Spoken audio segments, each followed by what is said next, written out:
بسم اللہ الرحمن الرحیم۔ السلام علیکم محترم ناظرین و سامعین، ادویات کے تعارف کے ساتھ ایک اور نئی ویڈیو لے کر آپ کی خدمت میں حاضر ہو رہا ہوں۔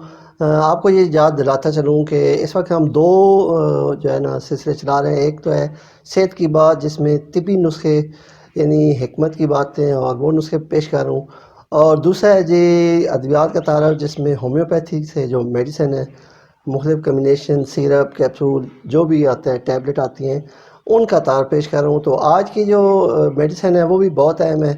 بہت سے لوگوں میں یہ مسئلہ بہت عام ہو رہا ہے، اور وہ بیچارے جگہ جگہ سے ادویات لے کر اور اس کے باوجود بھی انہیں کوئی آرام نہیں آ رہا ہے۔ تو آج میں نے سوچا کہ آپ کو اس بارے میں بھی کچھ بتاؤں۔ اس مرض کا نام ہے سورائسس۔ سورائسس ایک ایسا مرض ہوتا ہے جو کہ انسان کے جسم پر چنبل کی طرح داغ بن جاتے ہیں، سرخ سرخ گول گول نشان پیدا ہوتے ہیں۔ بعض اوقات ان جو داغ یا نشانوں کے اوپر چھلکے جام جاتے ہیں، جن کے اندر خارش ہوتی ہے اور جلن بھی ہوتی ہے، اور مریض اسے کھجا کھجا کر خون تک نکال دیتے ہیں۔ اس کی وجوہات تو بہت سی ہیں، غذائی بد پرہیزی کے علاوہ ماحول کا اثر ہوتا ہے، اور بعض اوقات تو جراثیم کے حملے کی وجہ سے بھی یہ مسئلہ ہو جاتا ہے۔ کسی ایسے انسان کا آپ نے اگر جوتا یا کپڑے یا جرابے وغیرہ موزے استعمال کر لیے جس کو یہ مرض تھا، تو وہ اس سے آپ تک منتقل ہو سکتا ہے۔ تو اس کی ایک بہت اچھی میڈیسن ہے R65 یا R65۔ اس ڈراپ کو آپ نے کم از کم بھی 3 مہینے لگاتار استعمال کرنا ہے، 5 سے 10 قطرے 1 کپ پانی میں دن میں 3 مرتبہ۔ جب آپ اس میڈیسن کو استعمال کریں گے R65 کو، تو آہستہ آہستہ آپ کا سورائسس ختم ہونا شروع ہو جائے گا، اور آپ کی جلد بالکل نارمل ہو جائے گی۔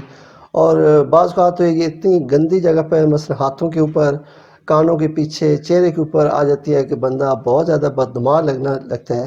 تو اس صورت میں آپ نے R65 کو ضرور استعمال کرنا ہے، اور انشاءاللہ آپ کی یہ بیماری بالکل ختم ہو جائے گی۔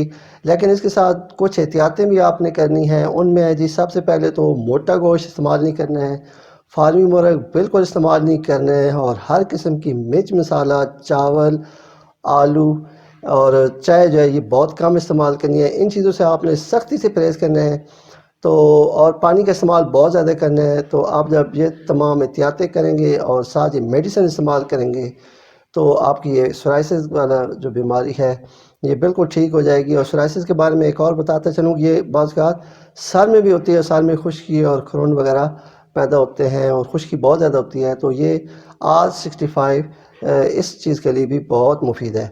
تو مجھے دیجیے اجازت، ملیں کہ اگلی ویڈیو میں، تب تک کے لیے اللہ حافظ۔